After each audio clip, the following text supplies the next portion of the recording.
여성이에요. 혹시 여러분은 사주나 운세 믿으시나요?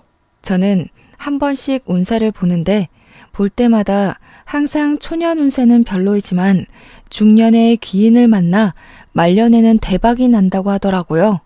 완전히 믿지는 않았지만 그래도 앞으로 나아진다니까 제발 사주처럼 귀인을 만나 내 인생이 대박이 나길 바라며 살았던 것 같아요. 사실 저는 이혼하기 전까지만 해도 정말 우울하고 힘들었거든요. 일단 우리 집 상황을 말씀드리자면 저의 부모님은 사이가 정말 좋지 않으셨어요. 두 분이 정말 하루가 멀다고 매일 싸우다가 제가 20살이 되던 해에 이혼하셨죠. 그리고 저는 엄마와 둘이서 살고 아빠는 이혼하고 얼마 되지 않아 재혼하시며 연락이 되지 않았어요. 저는 그 당시 공부하는 것을 좋아하지도 않았고 경제적으로 넉넉하지 못한 형편이라 그냥 대학을 포기하고 바로 회사에 입사했어요. 회사 생활은 힘들긴 해도 나름대로 보람도 있고 앉아서 공부만 하는 것보다는 재미있었던 것 같아요. 그렇게 재밌게 일을 하다가 회사 동료의 소개로 남편을 만났고 연애를 하고 결혼을 약속했어요. 결혼식 한 달 전 식당 주방에서 오랫동안 일하시던 엄마가 몸이 이상해서 병원에 가보니 폐암 말기라는 진단을 받으셨어요. 그리고 결혼식 2주 전에 엄마는 세상을 떠나셨어요. 그렇게 저는 엄마 없이 결혼식을 올렸답니다. 눈물의 결혼식을 마치고 허니문 베이비로 바로 아기를 가졌는데 제가 다니던 회사는 야근과 특근이 정말 많았어요. 출산 휴가도 고작 3개월이 다였고 무엇보다 워킹맘을 위한 복지가 거의 없었어요. 그래서 회사 여자 선배들은 결혼하고 임신을 함과 동시에 다들 회사를 관두더라고요. 저 역시 어쩔 수 없이 회사를 관두고 집에서 제 아이 지민이를 키우며 살고 있었어요. 시간이 흘러 아이가 2살이 되자 저는 어린이집에 지민이를 보내고 간단한 아르바이트라도 구해보려 했지만 시간이 애매해서 마땅한 일자리를 찾지 못하고 있었죠. 반면에 동서는 학교 다닐 때부터 공부도 잘했고 전교 회장도 몇 번 했다고 해요. 당연히 좋은 대학교에 대학원까지 나오고 복지가 엄청 좋은 회사에 입사하여 돈도 많이 벌고 있어요. 그래서인지 시댁에 다달이 용돈도 많이 드린다고 하더라고요. 게다가 어른들에게 말도 잘하고 싹싹해서 시댁 동네에선 최고의 며느리라는 소문이 자자해요. 무엇보다 친정도 부유하고 동서와 같은 동네에 살아서 아기가 아프거나 무슨 일이 생기면 언제든지 맡기고 출근을 할 수도 있어요. 제가 봐도 이렇게 동서가 잘났는데 시어머니는 저와 동서가 얼마나 비교되겠어요. 그래서 시어머니는 저와 동서를 항상 대놓고 차별했어요. 시댁에 일이 있어서 가면 동서에게는 일하고 왔으니 무조건 쉬라고 하시고 아이를 보며 집에 있는 제게는 너는 우리 아들 돈으로 놀고 먹으니 무조건 일하라고 하셨죠. 초겨울날이 되었어요. 저희 시댁은 날이 쌀쌀해지면 매년 김장을 하시는데 그때마다 최소 300포기씩 해요. 게다가 배추 농사도 하시니 남들은 절인 배추를 사서 김치를 담그지만 저희는 배추를 뽑고 절이고 헹구는 모든 과정을 다 직접 해왔어요. 우리 시댁은 김장 전에도 할 일이 정말 많아요. 처음에는 지민이가 너무 어리고 남편과 도련님과 동서는 출근해야 하니 아무도 도와줄 사람이 없어 시부모님 2분이 배추를 뽑고 절이고 헹구셨어요. 그런데 올해부터는 지민이가 어린이집에 가니 낮에 와서 일 좀 하라고 하시는 거예요. 저는 알겠다고 하고 시댁에 갔어요. 그렇게 3일 동안 시댁에서 하루는 배추를 뽑고 하루는 소금물에 절이고 하루는 전날에 절인 배추를 헹궜어요. 그리고 양념을 버무려야 하는 날이 되었죠. 저는 이미 3일 동안 안 하던 일을 했더니 온몸이 다 쑤시더라고요. 정말 땅에서 제 몸을 잡아당기는 느낌이라 도무지 일어나지 못하겠는 거예요. 남편도 처음에는 어서 가자고 하다가 제 상태를 보고는 그냥 혼자 가겠으니 집에서 쉬라고 하더라고요. 집에서 아이를 데리고 쉬고 있는데 시어머니한테 전화가 왔어요. 너는 그깟 배추 뽑고 절이고 헹구는 게 뭐가 그리 힘들다고 젊은 애가 몸살이 났어? 약 먹고 빨리 와. 지금 할 일이 태산인데 빨리 와서 일해. 제가 아프다고 말을 해도 오늘까지만 하면 된다며 참고 오라고 성하셨어요. 그러고는 10분마다 전화해서 계속 언제 오냐고 전화를 하시더라고요. 결국 저는 아픈 몸을 이끌고 지민이를 안고 시댁에 갔어요. 저는 솔직히 그때 시댁에 가면 김장할 준비가 되어 있고 동선애와 남편이 양념을 버무르고 있을 줄 알았거든요. 그런데 아직도 시댁 마당이 깔끔한 거예요. 왜 아직 시작도 안 했냐고 묻자 다들 저 오기만을 기다렸다며 그동안 밥 먹고 커피 마시고 TV 보고 놀고 있었대요. 심지어 동서는 회사에 일이 있다며 오지도 않았더라고요. 시어머니는 저를 보며 이제 일꾼이 왔으니 일을 시작하자고 하시더라고요. 남편과 도련님도 김장을 같이 하겠다고 고무장갑을 끼자 시어머니는 남자는 고무장갑을 끼는 것이 아니라며 낀 장갑을 벗기고 방으로 들여보내셨어요. 결국 저와 시어머니 둘이 김치를 버무르기 시작했죠. 그렇게 30분이나 지났으려나요? 원래 허리가 안 좋으신 시어머니가 갑자기 허리가 아프시다고 들어가서 누우시더라고요. 결국엔 저 혼자 그 많은 김장을 다 했어요. 김장이 어느 정도 끝나고 정리를 하려는데 그제야 동서가 회사가 이제 마쳤다며 오더라고요.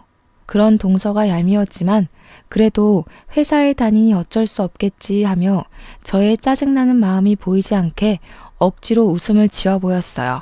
동서는 미안한 표정을 지으며 형님 혼자 고생 많으셨으니 뒷정리는 제가 하겠다고 하더라고요.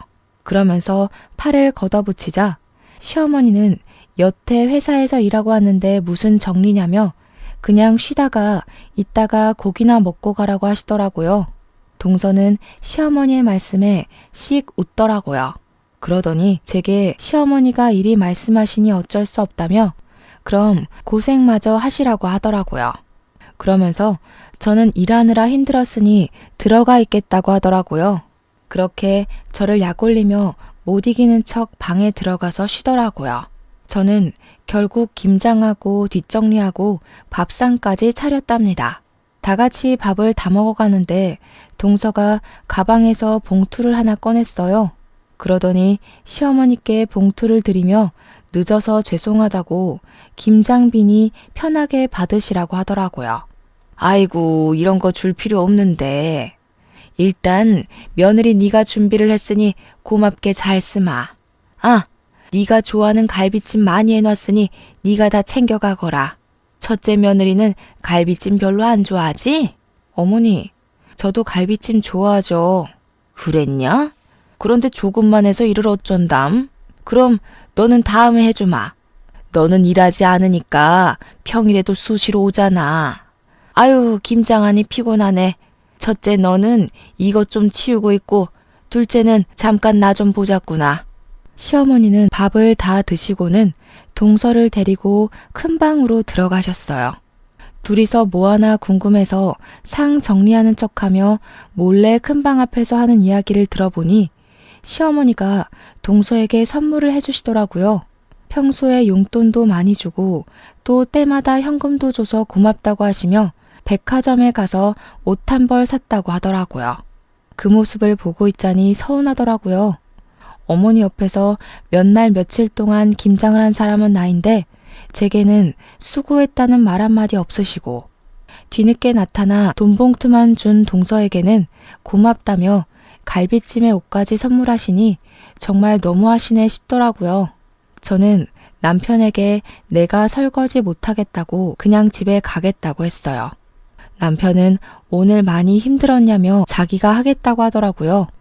남편이 그러면서 고무장갑을 끼는데 역시 미우나 고우나 내 남편밖에 없다는 생각이 들고 고맙더라고요. 그 순간 시어머니가 방에서 나오셨어요. 우리 민호가 왜 설거지를 해? 남자는 고무장갑을 끼면 절대 안 된다고 하지 않았니? 하지마. 너는 이깟 설거지 얼마나 된다고 그걸 꼭 굳이 네 남편에게 시켜야겠냐? 역시 친정이 없으니 이런 시댁에 대한 도리를 친정에서 배우지 못한 거겠지. 형님, 그깟 설거지 얼마나 한다고 그걸 아주버님한테 시키셨어요.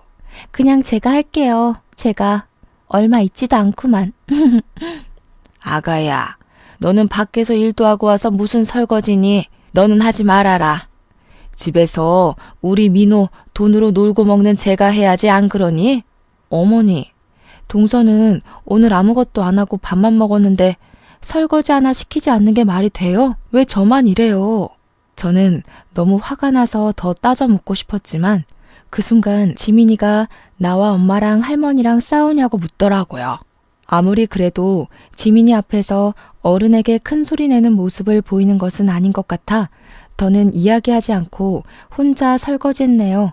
설거지까지 마무리 짓고 집에 와서 남편에게 솔직히 시어머니 동서와 나를 너무 차별하시는 거 아니냐고 했어요.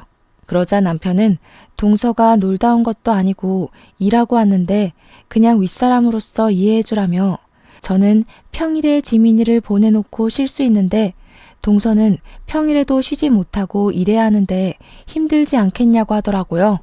그러면서 이러한 상황들을 도련님이나 동서에게 대놓고 이야기하면 사이만 틀어진다고 그냥 제가 조금 더 고생하라고 얘기하더라고요. 남편 말을 들으니 저는 더 화가 나더라고요. 저는 남편에게 저의 솔직한 심정을 이야기했어요. 여보 말대로 나는 평일에 지민이를 보내고 쉬면 되기 때문에 시댁에서 일을 좀 더 할 수 있고 여기에 대해서는 나도 큰 불만은 없어. 그런데 시어머니며 동서며 도련님까지 모두 다 당연히 내가 나만 시댁의 모든 일을 해야 하는 사람처럼 인식하는 것이 기분이 나빠. 나는 여보랑 행복하게 살려고 결혼을 했지 당신 가족의 일꾼이 되기 위해 결혼한 게 아니란 말이야. 저의 이야기에 남편도 잠시 생각을 해보더니 제 마음을 이해하겠다며 앞으로는 절대 이런 일 없을 것이고 이러지 않도록 중간에서 잘하겠다고 하더라고요. 저는 그런 남편을 철석같이 믿었어요. 그 뒤로 시어머니가 몇 번 일이 있다고 부르셨지만 적당히 핑계대며 가지 않고 시댁과 거리를 유지한 채 나름 평화롭게 살았어요. 한 해가 지나 설이 되었어요. 시어머니는 설 전에 명절 음식을 장만해야 하니 장 보러 나오라고 하시더라고요. 장 보러 가는데 시간이 얼마나 걸리겠어 하고 가벼운 마음으로 나갔지만 한 짐 들고 집에 와서 정리하고 재료까지 손질하니 어느새 하루가 다 지나더라고요. 그리고 연휴 첫날 동서는 회사에 급한 일이 생겼다며 또 늦게 온다고 하더라고요. 남편은 전날 오랜만에 친구들을 만나 밤 늦게까지 술을 마셔서 술병이 났어요. 어쩔 수 없이 저와 시어머니 둘이서 음식 장만을 시작했는데 조금 하더니 시어머니는 또 허리가 아프시다고 누우시는 거예요. 그래서 저 혼자 전을 다 붙이고 정리까지 끝내고 이제 허리 좀 펴보려는데 동서가 늦어서 죄송하다며 오더라고요. 아이고 우리 둘째 며느리 일하느라 힘들지? 밥도 아직 못 먹었겠네. 어서 밥 먹자. 첫째 너는 정리 다 했으니 어서 밥 차려라. 어머니, 저 여태 전 부치고 정리하느라 허리를 이제야 펴네요. 지금 다리에 쥐도나고 해서 민호 씨한테 이야기할게요. 여보, 들었지? 일하는 동서 배고프다니까 상 좀 차려줘. 이거 아주 큰일 날 소리를 하는구나. 너는 있는 반찬 꺼내서 상 차리는 게 뭐가 그리 힘들다고 그러니? 민호 돈으로 놀고 먹는 애가 너도 꼭 일하는 사람한테 상을 차리게 하고 싶냐? 엄마, 지희 집에서 안 놀아. 낮에 우리 지민이 어린이집 가면 집안일하고 음식하고 얼마나 바쁜데. 저녁에는 또 지민이 돌봐야지. 그러니까 지희한테 놀고 먹는 사람이라며 뭐라고 하지 마. 집에서 자기 아이 보는 게 무슨 일이니? 집안일하는 게 일이야? 됐다. 그냥 내가 상 차리마. 허리 아파서 허리 복대를 착용하신 시어머니가 상을 펴시고 반찬을 들고 왔다 갔다 하시는데 그 모습을 보자니 마음 편히 앉아있을 수가 없겠더라고요. 그래서 결국 저도 시어머니를 도와 상을 차렸어요. 그런데 시어머니가 밥을 푸시는데 남편과 동서, 도련님에게는 따뜻한 밥을 주시고 제게는 먹다 남은 차가운 밥을 주시는 거예요. 그래서 남편에게 내 밥은 차다고 이야기를 하니 자기가 찬밥을 먹겠다고 제 밥과 자신의 밥을 바꾸더라고요. 바깥이라는 민호에게 찬밥을 왜 주니? 첫째 네가 먹어. 자고로 남자는 따뜻한 밥 먹어야지 밖에서도 일을 잘하는 거야. 어머니, 저도 어제부터 음식 장만하는 거 도와드리느라 좀 힘들어요. 저도 따뜻한 밥 먹고 싶어요. 어머, 형님, 그깟 따뜻한 밥이 뭐라고. 형님 먹는 거에 욕심이 많으신가 봐요. 저번에 갈비찜도 어머니가 저만 주셔서 기분 상해 보이시더니 그렇게 먹는 거에 욕심내면 살쪄요. 동서, 그게 할 소리야? 반대로 네가 내 상황이면 넌 기분 좋겠어? 에이, 왜들 그러셔. 엄마, 그냥 내가 찬밥 먹을게. 나 원래 뜨거운 거 잘 못 먹어서 찬밥에 국 말아 먹는 거 좋아해. 첫째, 너는 집에서 남편한테 맨날 찬밥만 주니? 얘 원래 따뜻한 밥만 먹었던 앤데 너랑 결혼하더니 왜 찬밥을 찾니? 바깥일하는 남편 좀 챙겨라. 그리고 우리 둘째야, 너는 일하다 와서 힘드니 신경 쓰지 말고 어서 먹으렴. 네가 좋아하는 갈비찜 많이 해놨으니 다 챙겨가고. 하다 이제 먹을 것을 가지고 차별하시는 시어머니가 너무 미웠어요. 여기서 제가 저 찬밥을 먹는다면 저는 그냥 찬밥을 먹어도 되는, 대접해주지 않아도 되는 사람이 되는 것만 같았죠. 손님처럼 대접은 바라지도 않아요. 그냥 아들과 평생을 함께하는 반려자로 인정해 주시기만 하면 좋겠는데 시어머니는 항상 저를 대놓고 무시하셨죠. 한결같이 저를 무시해온 시어머니, 그리고 그 옆에서 약 올리는 동서의 행동에 너무 화가 난 저는 그 자리에서 일어나 찬밥을 음식물 쓰레기통에 넣어버렸어요. 그리고 집에 가려고 짐을 다 챙기고 아이를 안았어요. 너 지금 뭐 하는 짓이냐? 감히 시어미가 준 밥을 쓰레기통에 던져? 그리고 당장 내일이 설인데 짐 싸서 어디를 가는 거야? 내일 친척들 다 오시는 거 몰라? 저는 그런 시어머니의 말씀을 무시하고 제 짐을 챙기고 아이를 안고 현관문 앞으로 갔어요. 보고 배운 게 없으니 저러지. 찬밥이든 더운 밥이든 시어머니가 줬으면 그냥 감사합니다 하고 먹을 일이지. 그걸 가지고 성질은. 역시 우리 둘째 아가는 학벌도 좋고 친정도 부유하니 보고 배운 것도 많고 잘 자라서 시집 왔는데 쟤는 부모가 이혼해서 보고 배운 게 없으니 저렇게 행동한다니까. 어머니, 지금 제가 고작 밥 때문에 이러는 것 같아요? 제게만 찬밥을 주셔서 화도 났지만 정말 제가 화가 나는 것은 어머니의 차별 대우예요. 항상 어머니는 동서에게는 무조건 쉬라고 하고 제게만 어떻게 모든 일을 다 시키세요? 그래놓고 수고했다는 말 한마디라도 따뜻하게 해주신 적 있으세요? 동서는 집도 잘 살고 대학교에 대학원까지 나와서 배운 게 많아서 내가 따로 가르칠 게 없지만 너는 친정도 없고 대학도 못 나왔으니 배운 게 없잖아. 그래서 내가 가르칠 게 많아서 그래. 내 딴에는 널 딸처럼 생각해서 내 옆에 두고 하나하나 가르치려는데 그게 그렇게 불만이야? 어른으로서 가르침을 주는 것은 당연하지. 착각하지 마세요. 김장시키고 제사음식 장만하고 하는 게 가르치는 거예요? 이거는 그냥 일 시키는 거예요. 어찌되었든 저는 이 집의 노비가 아니니 동서가 저와 동등하게 같이 일을 할 때까지 당분간은 이 집에 못 오겠네요. 안녕히 계세요. 저는 이 말을 하고 아이를 데리고 나왔어요. 이대로 집에 가기는 싫었어요. 그냥 차 타고 정처 없이 갔는데 정신 차려보니 도착한 곳이 엄마를 모신 납골 땅이었어요. 명절이 되고 시어머니와 일로 기분이 울적하니 엄마가 많이 보고 싶더라고요. 엄마는 말은 하지 않으시지만 사진 속에서는 인자하게 웃으셨어요. 꼭 잘 왔다고, 너를 기다리고 있었다고 이야기해 주시는 것 같았죠. 저는 그런 엄마를 보며 엉엉 울었어요. 제가 우는 모습을 본 지민이는 처음에는 다소 당황하는 듯 하다가 저를 꼭 안아주고 토닥여 주더라고요. 꼭 지민이의 몸에 우리 엄마가 들어와 저를 안아주는 것 같아 지민이를 안고 그렇게 한참을 울었네요. 울다 보니 어느 정도 답답한 속이 후련해졌어요. 그렇게 저의 마음의 짐을 엄마에게 내려놓고 다시 집으로 갔어요. 저는 제가 그렇게 시댁에서 나와서 남편이 집에 와 있을 줄 알았어요. 그런데 집은 텅 비어 있더라고요. 남편은 명절 당일에도 오지도 않고 연락도 없었어요. 연휴 마지막 날 밤늦게서야 집에 들어오더라고요. 저를 보자마자 한다는 이야기가 너는 꼭 그 자리에서 그렇게까지 해야겠냐고 하더라고요. 나는 너네 집 노비냐? 김장할 때도 너나 시어머니는 나에게만 그 많은 일을 다 시켰어. 요새 같은 시대에 어느 집에서 배추 300포기를 담가? 그것도 며느리 혼자 말이야. 음식 장만도 나 혼자 다 했지. 그리고 내가 그렇게 하는 동안 너고 네 동생이고 날 도와준 적 있어? 그저 어머니가 뭐라고 하셨으니까 어쩔 수 없다며 뒤로 빠지기나 하고. 나 이제 더는 못 참아. 이제 시댁에 안 가. 쉬지도 않고 따발총처럼 이야기하는 저의 모습을 본 남편은 고개를 저으며 방문을 쾅 닫고 들어갔어요.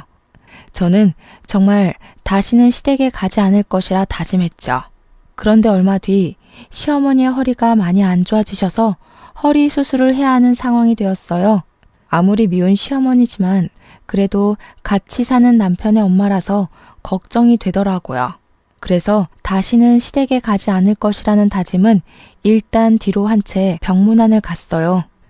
다행히 수술은 잘 되긴 했지만 당분간은 절대 안정을 취해야 하니 단순히 걷는 것 이외에는 아무것도 해서는 안 되는 상황이었어요. 그래서 저는 아침에 지민이를 어린이집에 보내놓고 식사 준비며 시댁의 모든 집안일을 도와드리기로 했어요. 시어머니가 밉긴 했지만 그래도 가족이기도 하고 동서나 남편은 회사에 가야 하니 저밖에 할 사람이 없으니까요. 어머니는 제가 시댁에 오자 정말 작정을 한 사람처럼 모든 일을 다 시키셨어요. 때에 맞춰 식사 준비, 화장실 청소, 집안 대청소는 당연하고 설치하고 한 번도 닦지 않은 것처럼 기름때가 찐득찐득한 가스레인지 후드 청소, 냉장고 정리, 부엌 서랍 정리 등 모든 일을 다 시키셨어요. 시키시고 그냥 가만히 계시면 좋을 텐데 꼭 시키시고는 옆에 쫓아다니시며 이거는 이랬네 저랬네 하시며 잔소리를 하셨어요. 그뿐만이 아니라 시키신 일 중에 뭐 하나라도 제대로 되지 않으면 너는 이깟 집안일 하나 제대로 못하냐며 엄청나게 구박하셨어요. 그러면서 말끝마다 역시 친정이 못 사니 대학도 못 가고 배운 게 없어서 저런다며 저러니 애가 시간이 있어도 알바를 구하지 못한다며 또 뭐라고 하시더라고요. 이렇게 잔소리와 구박을 들으며 첫째 날이 흘렀어요. 다음 날, 전날 때 빼고 광내서 청소를 싹 했으니 오늘은 그냥 식사만 차려드리면 되겠다 싶어 갔는데 이번에는 제가 결혼하고 나서 한 번도 정리하지 않았던 창고를 정리해야 한다며 창고 정리를 시키시는 거예요. 창고를 정리하는데도 옆에 서서 잔소리하시고 구박하시고 제가 말을 잘 못 알아들으면 욕까지 하시는데 정말 아무리 허리가 아프신 시어머니라 해도 못 참겠더라고요. 그래서 그날은 퇴근하고 온 남편을 붙잡고 시어머니가 이렇게까지 청소를 시키시며 구박에 막말에 욕설까지 하셨다고 했어요. 그랬더니 남편은 제 말을 믿지 못하겠으니 녹음을 해놓으라고 하더라고요. 그래서 다음날 저는 핸드폰 녹음기를 켜고 시댁에 갔어요. 너 왜 이렇게 늦게 와? 아프고 늙은 시모 굶겨 죽일 참이야? 나쁜 년. 그리고 옷은 그 청바지가 뭐냐? 청바지 입고 어떻게 일할 거야? 너네 엄마는 시댁에 어떤 옷을 입고 가야 하는지 그런 것도 안 가르치고 죽었다니? 도대체가 내가 어디부터 어디까지 너한테 알려줘야 하는 거야? 일단 밥이나 차려. 밥 차리고 오늘은 저온 창고 싹 다 정리해라.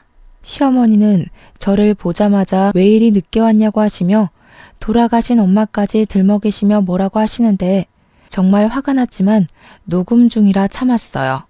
밥을 다 드시고 나서는 설거지를 하라고 하시고 설거지 하는데도 옆에 딱 붙으셔서 주방 세제를 너무 많이 쓴다고 뭐라고 하시고 따뜻한 물로 하면 보일러세 많이 나온다고 찬물로 하라고 하시고 손이 느려서 굼뜨다고 뭐라고 하시더라고요.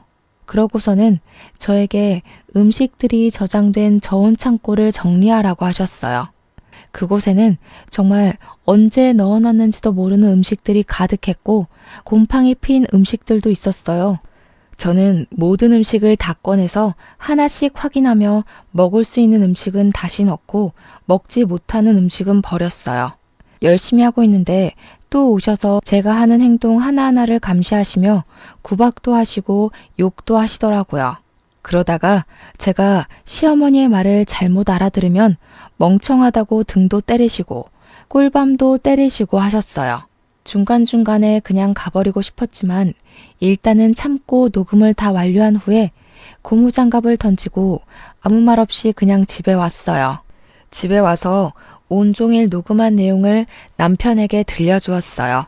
제가 인격 모독을 당하고 욕을 듣고 딱 하고 맞는 소리가 들리는데도 남편은 몸이 좋지 않으셔서 예민해져서 그런 거고 힘없는 우리 어머니가 때려봤자 얼마나 아프겠냐고 그냥 넓은 마음으로 참아달라고 하더라고요.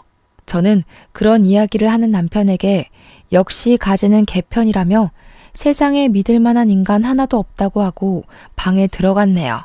다음 날 3일 연속 시댁에서 일했더니 온몸이 다 아프더라고요. 지민이를 어린이집에 보내놓고 쉬고 있는데 모르는 번호로 전화가 왔어요.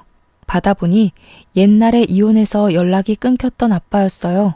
한때는 저와 엄마는 이렇게 힘든데 아빠는 재혼했다는 소식을 듣고 미웠지만 그래도 거의 20년 만에 내 가족에게 연락이 오니 반갑고 뭔가 든든한 내 편이 생긴 것 같은 기분에 반가워서 갑자기 눈물이 나오더라고요. 그렇게 울며 서로의 근황을 물었어요. 아빠는 조그맣게 회사를 차리셔서 사장으로 있다고 하셨어요. 그런데 엄마도 돌아가셨는데 제 번호를 어떻게 알았는지 물어보니 시아버지를 통해서 알게 되었다고 하시더라고요. 저는 아빠에게 시아버지랑 어떻게 연락을 했냐고 두 분이 아는 사이냐고 물었죠.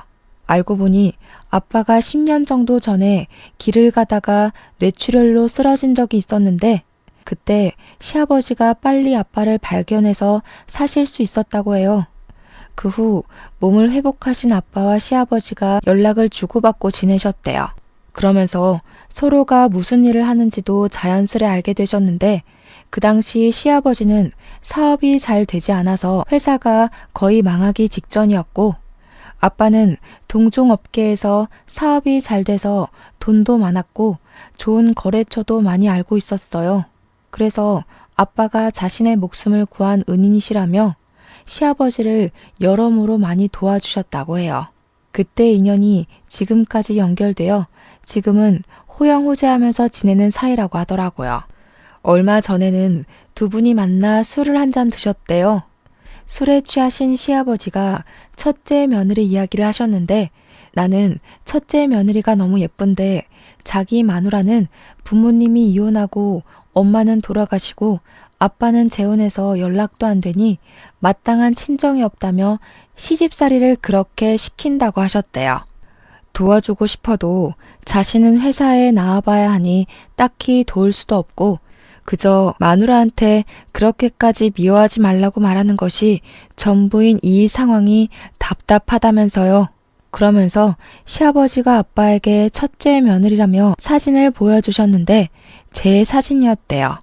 아빠는 이 이야기를 하시며 엄마와 이혼한 후 매정하게 연락을 끊어서 네가 이렇게 힘들게 살게 된 것 같다며 미안하고 그동안 정말 고생 많았다고 하셨어요.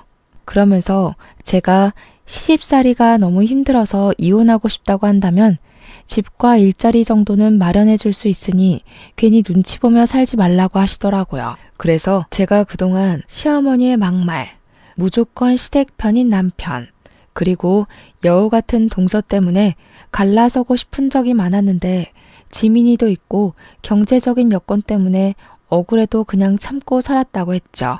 그랬더니 아빠는 일단 사돈에게 인사를 해야겠다며 인사하러 갈 수 있게 날짜 좀 잡아달라고 하시더라고요. 저는 사실 얼마 전에 시부모님이 하도 저를 구박하시고 무시하셔서 한바탕 하고 영 끊었다고 했어요. 아빠는 그래도 사돈한테 인사는 드려야 하는 것이 도리니 꼭 날짜를 잡아서 알려달라고 하셨어요.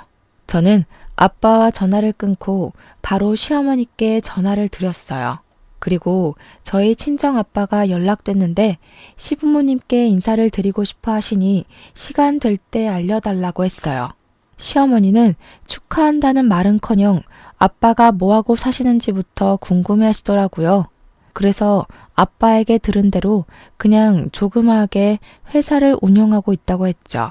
그랬더니 시어머니는 요새 사업하다가 망하는 사람들이 많다던데 괜히 너네 아빠랑 인제 와서 연락돼서 우리 민호가 번 돈이 다 거기로 흘러가지는 않을까 모르겠다며 어쨌든 주말에 시간 비워둘 테니 오라고 하라고 하시곤 끊으셨어요.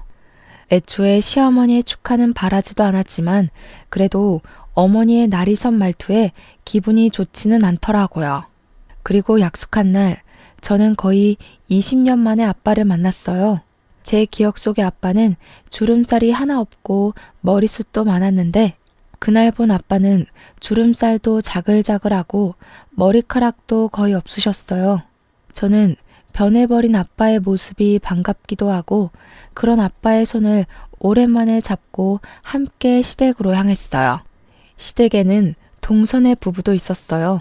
아빠는 준비하신 과일 바구니를 건네시며 지혜의 아빠 되는 사람이라고 하며 허리를 90도로 굽혀 인사하시더라고요. 시어머니는 그런 아빠를 보면서 떨떠름한 표정을 지으셨어요. 내가 허리가 아파서 음식을 하나도 못했고 둘째 며느리는 회사 다니느라 바빠서 주말에는 아무것도 못해요.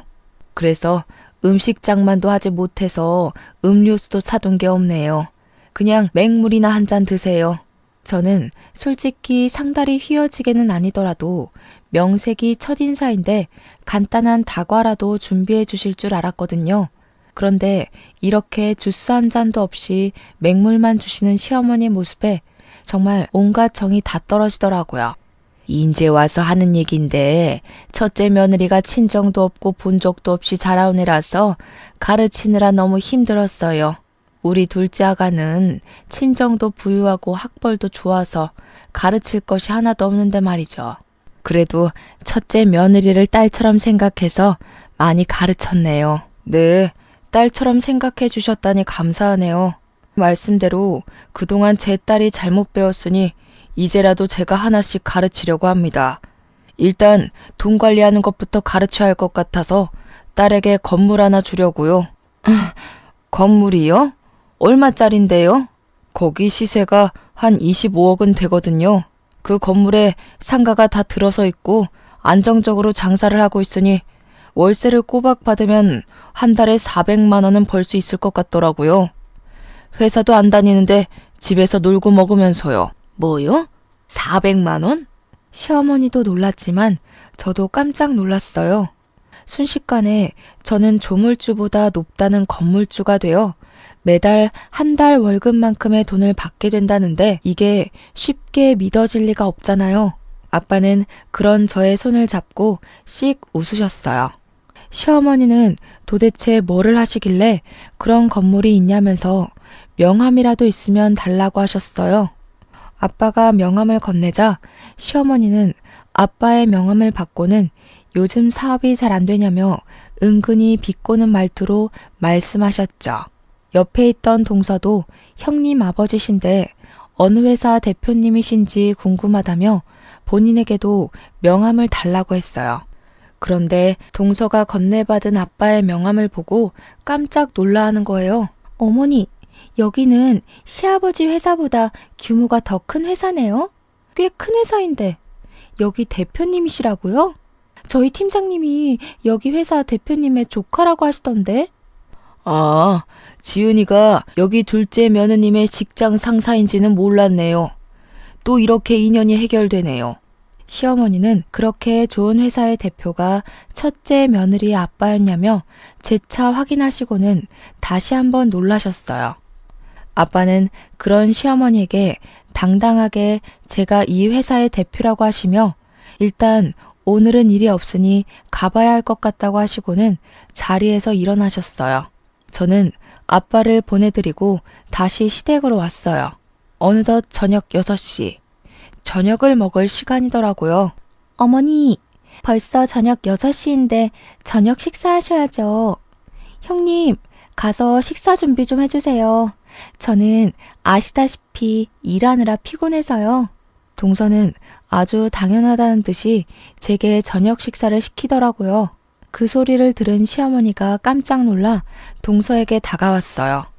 예, 오늘은 네가 준비해라. 쟤도 오늘 오랜만에 아빠 만났으니 얼마나 정신적으로 힘들었겠니? 저는 그래도 회사에서 일하는데 오늘 하루는 푹 쉬어야죠. 형님은 집에서 노시는데? 쉬긴 뭘 쉬니? 젊어서 고생은 사서도 한다고 했다. 네가 밥 차리고 첫째 아가는 잠깐 나 좀 보자. 할 말이 있다. 시어머니는 저를 부르실 때 야 아니면 첫째 너라고 하셨어요.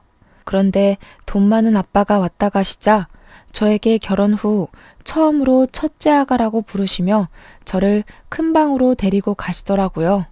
아가, 내가 그동안 너한테 섭섭하게 한 것이 있다면 미안하다. 나는 그냥 친정도 없는 네가 어디 나가서 혹시라도 무시당할까 봐. 다 네가 잘 되길 바라는 마음에서 그렇게 한 것이니 이해해 주려무나.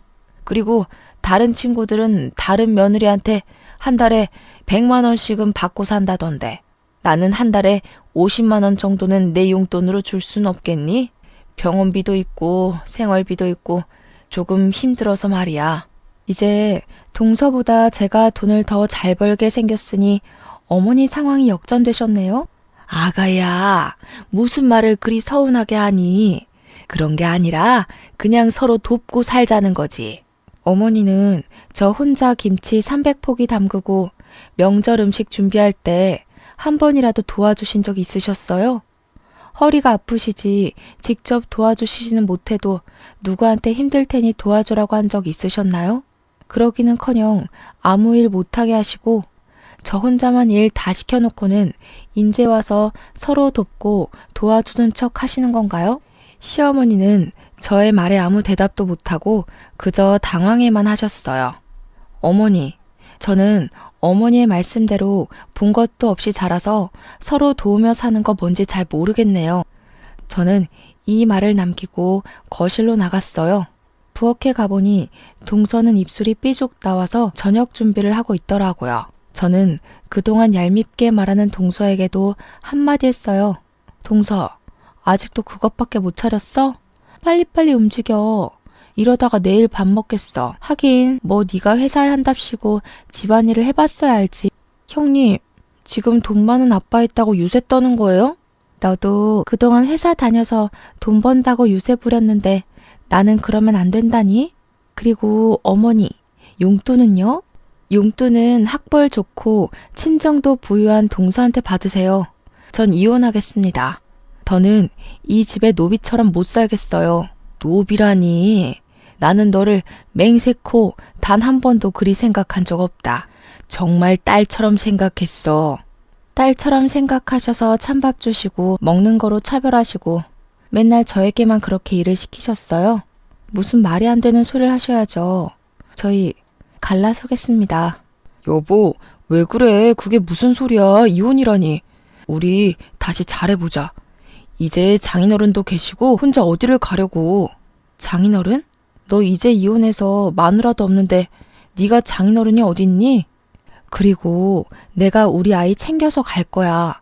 나갈 때 있으니까 내 걱정은 말고. 저는 그렇게 지민이를 안고 그 집을 나왔어요. 남편과 시어머니는 갑작스러운 저의 이혼 선언에 황당해하며 저를 붙잡았지만 이미 마음이 확고해진 저는 미련 없이 그 집을 떠났어요. 그리고 아빠가 마련해 주신 새로운 보금자리로 갔어요. 다음 날 저는 근처 신경정신과에서 시댁의 스트레스로 인해 정신적인 피해를 보았다는 처방전을 끊었어요. 그리고 이혼 서류를 작성해서 처방전과 함께 시댁에 킥으로 보냈죠. 잠시 후 시어머니한테 전화가 오더라고요. 무슨 이혼 서류야? 정말 이혼할 거야? 네, 어머니.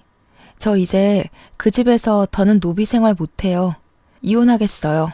이제 둘째한테도 일 시키고 할게. 우리 아들들한테도 일 시킬게. 그러니까 제발 마음 풀고 같이 살자. 저 지민이는 혼자 어떻게 키우려고 그래. 제 걱정하는 척 하지 마세요. 제가 알아서 아주 멋지게 잘 키울 거예요. 어머니가 이렇게 부탁하셔도 저는 이미 마음 정했고 이혼할 겁니다, 반드시. 그깟 일 조금 시켰다고 이혼이 어디 쉽게 될 것 같아? 어머니 허리 아프셨을 때 막말하셨던 거 제가 다 녹음했고요. 지금 병원에서 시댁 스트레스로 인해 정신적으로 피해받았다는 내용의 처방전까지 받았어요. 그리고 아빠 회사의 법무팀 팀장님과 친한 변호사가 이혼소송 전문 변호사래요. 그래서 이혼해주지 않으시면 그곳에서 이혼소송 진행하려고요. 시어머니는 저의 확고한 대답에 살아생전 너같이 독한 년은 처음이라며 온갖 욕설을 퍼붓고는 끊으셨어요. 이어서 남편에게도 전화가 오더라고요. 네가 원한다면 나 우리 가족과 영 끊고 살게. 그러니 제발 이혼은 하지 말자. 같이 살자. 너 내가 그렇게 시댁에서 호되게 당할 때 너는 항상 너네 엄마 도련님 동서 편만 들었어. 그런 네가 잘도 그러겠다. 됐고 이제 이혼이야. 차마 행복하게 잘 살라는 말은 못 해주겠다. 이혼 서류 잘 작성해서 내일 법원 앞으로 와라. 안 오면 소송할 거야. 저는 이렇게 남편과 이혼을 했어요. 이혼 후 저는 지민이와 함께 살며 아빠의 회사에 취직했어요. 아빠의 회사는 원래 블라인드 면접으로 사람을 채용하는 곳이라 제 학벌이 낮아도 전혀 문제가 되지 않았어요. 게다가 회사의 복지가 정말 좋아서 사내 어린이집이 정말 잘 되어 있더라고요. 제가 퇴근할 때까지 마음 놓고 지민이를 맡길 수가 있었죠. 저는 지금도 충분히 행복했고 아빠라는 존재가 있는 것 자체만으로도 너무 감사했어요. 그래도 아빠는 유일한 핏줄인 제게 회사를 물려주고 싶다면서 공부를 하라고 하시더라고요. 아빠의 강권에 다시 공부도 시작했어요. 워낙 공부에 재능이 없던 저이지만 그동안 학벌이 낮다고 무시하던 전 시모의 얼굴을 생각하며 내가 꼭 잘 돼서 복수한다는 마음으로 눈에 불을 켜고 공부하고 있네요. 결혼 후 제게 전혀 도움이 되지 않는 사람이라 여겼는데 이렇게 제게 도움을 주기는 하네요. 이렇게 저는 아빠의 회사에 다니며 일도 하고 공부도 하고 지민이도 잘 키우면서 행복하고 바쁘게 살아가고 있네요. 그리고 최근에 아빠의 조카 제게는 사촌 언니를 만났어요. 이 사촌 언니가 이전에 동서가 말했던 회사의 팀장님이시더라고요. 그런데 동서가 회사에서도 그렇게 여우짓을 하고 사람들 사이에서 이간질했대요. 그리고 명절 전날과 같이 시댁에 가야 하는 날만 되면 회사에서 아무도 요구하지 않는데도 스스로 야근에 특근하며 늦게 갔다고 하더라고요. 안 그래도 사촌 언니가 얄밉다고 생각하며 뭐 하나 건수만 생기면 가만 안 둔다고 벼르고 있었는데 제 소식 다 듣고 엄청나게 갈궜대요. 그래서 지금은 회사에 사표 내고 백수가 되었네요. 그리고 예전에 저처럼 맨날 시댁에 불려가서 일한다고 하더라고요. 그 소식을 들으니 얼마나 통쾌하던지요. 전 남편은 아이에게 아빠를 보여줘야 하니 한 달에 한 번씩은 보고 있어요. 전 남편은 그때마다 다시 합치자고 하지만 솔직히 제가 뭐가 아쉬워서 합쳐요. 월급 잘 나오죠? 아빠 덕에 건물주가 되어서 상가 월세도 적지 않게 나오죠. 게다가 회사의 복지도 좋아서 지민이 걱정 없이 마음 편히 일도 할 수 있는데요. 지금 사는 집도 크지는 않지만 대출도 없고 저와 지민이 둘이서 살기 딱 적당하거든요. 남편이 그런 소리 할 때마다 저는 너희 엄마와 너 동서 생각만 해도 치가 떨리니까 헛소리 짓거리지 말라고 한마디 하네요. 제가 사주를 볼 때마다 중년의 귀인을 만나 말년에는 대박이 난다던데 제 인생의 귀인이 바로 아빠였나 봐요. 아빠를 만난 뒤로 모든 고민 걱정거리가 다 해결되고 요새는 지민이와 함께 즐겁고 바쁘게 살고 있네요. 정말 이게 꿈인가 싶을 정도로요. 지나온 날들을 돌이켜보면 결혼 전에도 결혼 후에도 정말 많이 힘들었던 것 같아요. 그래도 귀인을 만나 이제는 행복에 이르렀으니 이 행복이 쉽게 꺼지지 않고 평생 유지될 수 있도록 노력하며 살아야겠다는 생각이 드네요. 그래서 먼 훗날 하늘나라에서 가서 보고 싶은 우리 엄마를 보면 나 이렇게나 잘 살아왔다고 자랑할 수 있는 당찬 딸이 되고 싶네요. 저의 긴 사연 들어주셔서 감사합니다. 모두 행복하세요.